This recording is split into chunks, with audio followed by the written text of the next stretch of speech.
Praise the Lord, children. Hope you are all following the laws given by our Lord and Savior Jesus Christ. One more law we have to learn. We should never take revenge on others. So this verse says, "Do not be overcome by evil, but overcome evil with good. Do good to those who hate you." Now we'll continue with the unit 10. And then we'll proceed with rate of a chemical reaction. 10.2 rate of a chemical reaction. Now let's consider the following reactions: rusting of iron, digestion of food, burning of petrol, weathering of rock. How fast is each reaction? Rank them from the slowest to fastest. How will you determine which is the fastest and which is the slowest? One of the ways to find out how fast a reaction is as follows. Measure the amount of reactants or products before and after a specific period of time. For example, let us assume that 100 grams of a substance A undergoes a reaction and after an hour 50 grams of A is left. So A gives a product. In another instance, 100 grams of substance B undergoes a reaction and after an hour 20 grams of C is left. So C gives a product. Can you say which is the faster reaction? In the first reaction, 50 grams of the react A is converted into products, whereas in the second reaction, 80 grams of the reactant is converted into products in 1 hour. So the second reaction is faster. This measurement is called the reaction rate. Rate of a reaction is the change in the amount or concentration of any one of the reactants or product per unit time. Consider the following reaction. A gives B. The rate of this reaction is given by rate is equal to minus d of A by dt. That is difference in the concentration of A by difference in time. That is what this equation says as delta. D is equal to delta is equal to plus d of B by dt, where A is concentration of A which when it is given within square bracket, and B is the concentration of B when it is given within square bracket. The negative sign indicates the decrease in the concentration of A with time.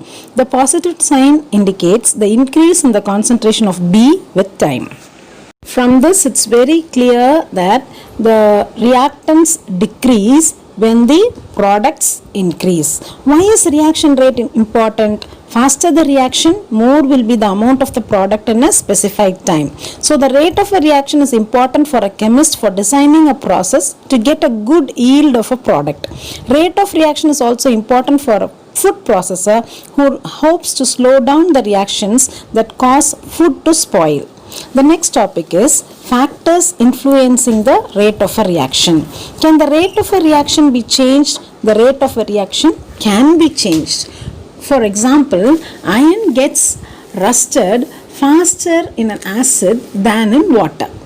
Important factors that affect rate of a reaction are nature of the reactants, concentration of the reactants, temperature, catalyst, pressure, and surface area of the reactants. The first one is nature of the reactants. The reaction of sodium with hydrochloric acid is faster than that with acetic acid. Do you know why? Hydrochloric acid is a stronger acid than acetic acid and thus more reactive. So the nature of the reactants influence the reaction rate. Now we'll see the equation. 2Na solid plus 2HCl in aqueous condition will give you 2NaCl in aqueous condition plus hydrogen gas. This hydrogen gas will evolve faster. Then 2Na solid plus 2CH3COOH, that is the acetic acid in aqueous state, will give you 2CH3COONA. You can also say that as CH3COONA in aqueous condition, that is sodium acetate in aqueous condition plus hydrogen gas. Now this hydrogen gas will evolve very slowly. This is because hydrochloric acid is very strong than acetic acid. Number 2, concentration of the reactants. Changing the amount of the reactants also increases the reaction rate. The amount of the substance present in a certain volume of the solution is called concentration. More the concentration, more particles per volume exist in it, and hence faster the reaction. For example, granulated zinc reacts faster with 2 molar hydrochloric acid than 1 molar hydrochloric acid. 2 molar hydrochloric acid will be more concentrated than 1 molar hydrochloric acid, hence the result. Number 3, temperature. Most of the reactions go faster at higher temperature because adding heat to the reactants provides energy to break more bonds and thus speed up the reaction. Calcium carbonate reacts slowly with hydrochloric acid at room temperature. When the reaction mixture is heated, the reaction rate increases. The next topic is pressure. If the reactants are gases, increasing their pressure increases the reaction rate. This is because on increasing the pressure, the reacting particles come closer and collide frequently. Catalyst. A catalyst is a substance which increases the reaction rate without being consumed in the reaction. In certain reactions, adding a substance as catalyst speeds up the reaction. For example, on heating potassium chlorate, it decomposes into potassium chloride and oxygen gas, but at a slower rate. If manganese dioxide is added as a catalyst, it increases the reaction rate. So, when manganese dioxide is added, the reaction will be faster. The next one is surface area of the reactants. When solid reactants are involved in a reaction, their powdered form reacts more readily. For example, powdered calcium carbonate, which you see below the graph, reacts more readily with hydrochloric acid than marble chips, which you see above the red line, because powdering of the reactants increases the surface area and more energy is available on collision of the reactant particles. Thus, the reaction rate is increased. So, larger the surface area, the reaction rate is faster. Smaller the surface area, the reaction rate is slower. Now we move on into state of equilibrium. In a reversible reaction, both forward and backward reactions take place simultaneously. When the rate of the forward reaction becomes equal to the rate of the backward reaction, then no more product is formed. This stage of the reaction is called equilibrium state. After this stage, no net change in the reaction can occur, and hence in the amount of the reactants and products. Since this equilibrium is attained in a chemical reaction, it is called chemical equilibrium. Chemical equilibrium, it is state of a reversible chemical reaction in which no change in the amount of the reactants and products take place. At equilibrium, rate of forward reaction is equal to rate of backward reaction. Initially, the rate of the forward reaction is greater than the rate of the backward reaction. However, during the course of reaction, the concentration of the reactants decreases and the concentration of the products increases. Since the rate of a reaction is directly proportional to the concentration, the rate of the forward reaction decreases with time, whereas the rate of the backward reaction increases. At a certain stage, both the rates become equal. From this point onwards, there will be no change in the concentrations of both the reactants and the products with time. This state is called as equilibrium state. For example, let us consider the decomposition of calcium carbonate into lime and carbon dioxide. It is a reversible reaction. The speed of each reaction can be determined by how quickly the reactant disappears. If the reaction is carried out in a closed vessel, it reaches a chemical equilibrium. At this stage, CaCO3 solid reversible reaction will give you CaO solid plus CO2 gas. The rate of decomposition of calcium carbonate is equal to the rate of combination of calcium oxide and carbon dioxide. Not only chemical changes, physical changes also may attain equilibrium.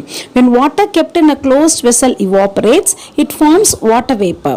No water vapor escapes out of the container as the process takes place in a closed vessel. So, it builds up the vapor pressure in the container. At one time, the water vapor condenses back into liquid water, and when the rate of this condensation becomes equal to that of vaporization, the process attains equilibrium. At this stage, the volume of the liquid and gaseous phases remain constant. Since it is a physical change, the equilibrium attained is called physical equilibrium. Physical equilibrium is a state of a physical change at which the volume of all the phases remain unchanged. H2O liquid on evaporation and then condensation, reversible reaction will give you again H2O gas. Now we move on into characteristics of equilibrium. It is a in a chemical equilibrium, the rates of the forward and backward reactions are equal. The observable properties such as pressure, concentration, color, density, viscosity, etc. of the system remain unchanged with time. The chemical equilibrium is a dynamic equilibrium because both the forward and backward reactions continue to occur even though it appears static externally. In physical equilibrium, the volume of all the phases remain constant. Ionic product of water. Although pure water is often considered as a non-conductor of electricity, precise measurements show that it conducts electricity to a little extent. This conductivity of water has resulted from the self-ionization of water. Self-ionization or auto-ionization is a reaction in which two like molecules react to give ions. In the process of ionization of water, a proton from one water molecule is transferred to another water molecule, leaving behind an OH- ion. The proton gets dissolved in water, forming the hydronium ion as shown in the following equation. H2O liquid plus H2O liquid, reversible reaction will give you H3O plus in aqueous condition plus OH minus in aqueous condition. The hydronium ion, that is the H3O plus ion formed is a strong acid, and the hydroxyl ion, that is the OH minus ion, is a strong base. So as fast as they are formed, they react again to produce water. Thus it is a reversible reaction and attains equilibrium very quickly. So the extent of ionization is very little and the concentration of the ions produced is also very less. The product of the concentration of the hydronium ion and the hydroxyl ion is called ionic product of water.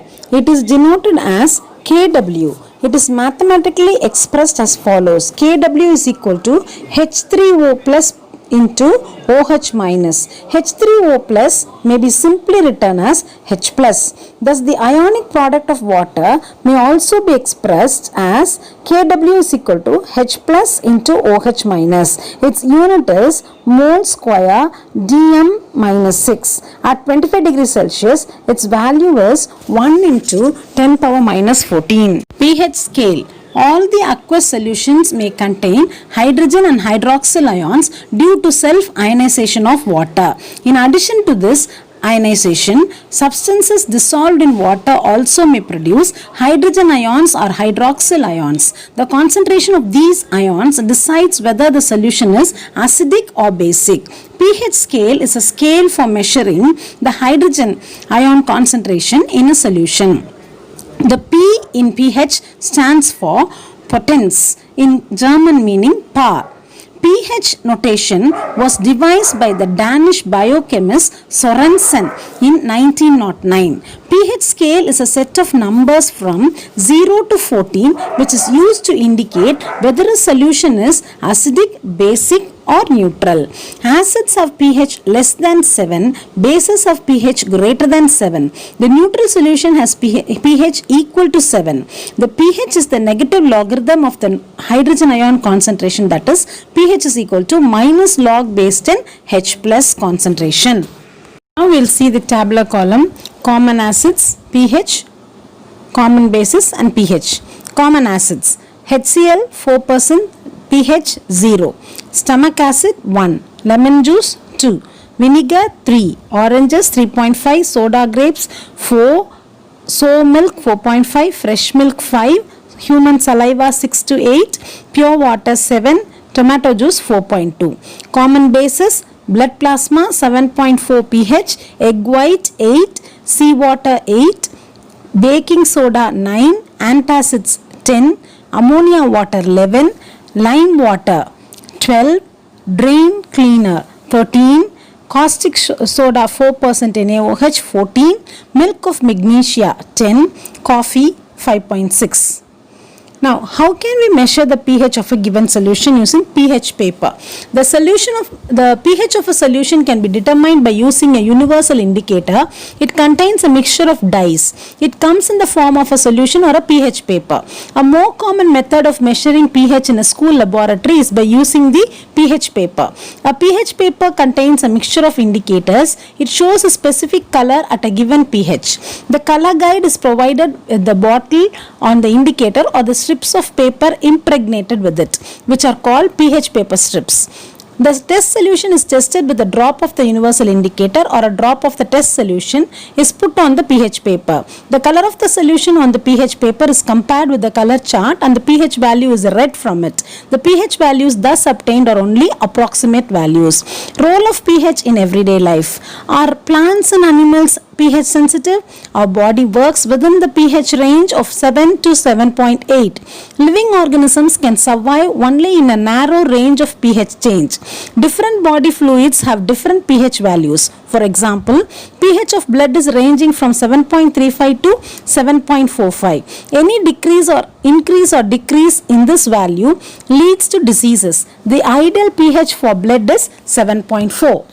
pH in our digestive system. It is very interesting to note that our stomach produces hydrochloric acid. It helps in the digestion of food without harming the stomach. During indigestion, the stomach produces too much acid and this causes pain and irritation. pH of the stomach fluid is approximately 2. pH changes as the cause of tooth decay. pH of the saliva normally ranges between 6.5 to 7.5. White enamel coating of our teeth is calcium phosphate, the hardest substance in our body. When the pH of the mouth saliva falls below 5.5, the enamel gets weathered. Toothpaste, which are generally basic, are used for cleaning the teeth that can neutralize the excess acid and prevent tooth decay. pH of soil. In agriculture, the pH of the soil is very important. Citrus fruits require slightly alkaline soil, while rice requires acidic soil and sugarcane requires neutral soil. pH of rainwater. The pH of rainwater is approximately 7, which means that it is neutral and also represents its high purity. If the atmospheric air is polluted with oxide gases of sulfur and nitrogen, they get dissolved in the rainwater and make its pH less than 7. Thus, if the pH of the rainwater is less than 7, then it is called acid rain. When acid rain flows into the rivers, it lowers the pH of the river water also. The survival of aquatic life in such rivers become difficult. Now we go on into the pH calculation. The pH is the negative logarithm of the hydrogen ion concentration and its formula is pH is equal to minus log base 10 H plus.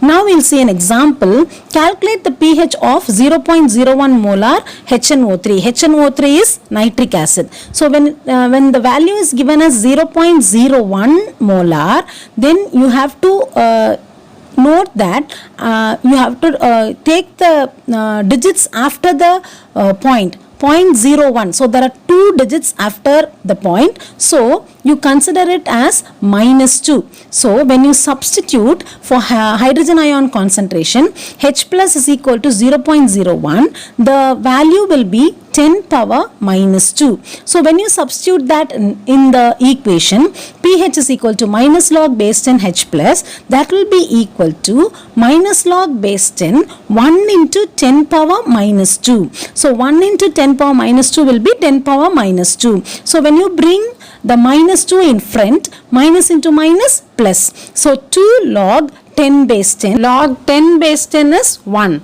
So 2 into 1 is equal to 2. So the answer is pH is equal to 2. pOH. The pOH of an aqueous solution is related to the pH. The pOH is the negative logarithm of the hydroxyl ion concentration. pOH is equal to minus log base 10 OH minus. For example, the hydroxyl ion concentration of a solution is 1 into 10 power minus 9 molar. What is the pOH of the solution? So pOH is equal to minus log base 10 OH minus. So that will be equal to minus log base 10 1 into 10 power minus 9. So as I already taught you, 1 into 10 power minus 9 is 10 power minus 9. So you bring the minus 9 into front. So minus into minus plus. So that will give you 9 log 10 base 10. Log 10 base 10 is 1. So 9 into 1 is equal to 9. That will be the answer. Relationship between pH and pOH. The pH and pOH of a water solution at 25 degrees Celsius are related by the following equation. pH plus pOH is equal to 14. If either the pH or the pOH of a solution is known, the other value can be calculated. For example, a solution has a pOH of 11.76. What is the pH of the solution? pH is equal to 14 minus pOH. That is equal to 14 minus 11.76 is equal to 2.24. This is the answer. There is no unit for pH or pOH. Thank you, students.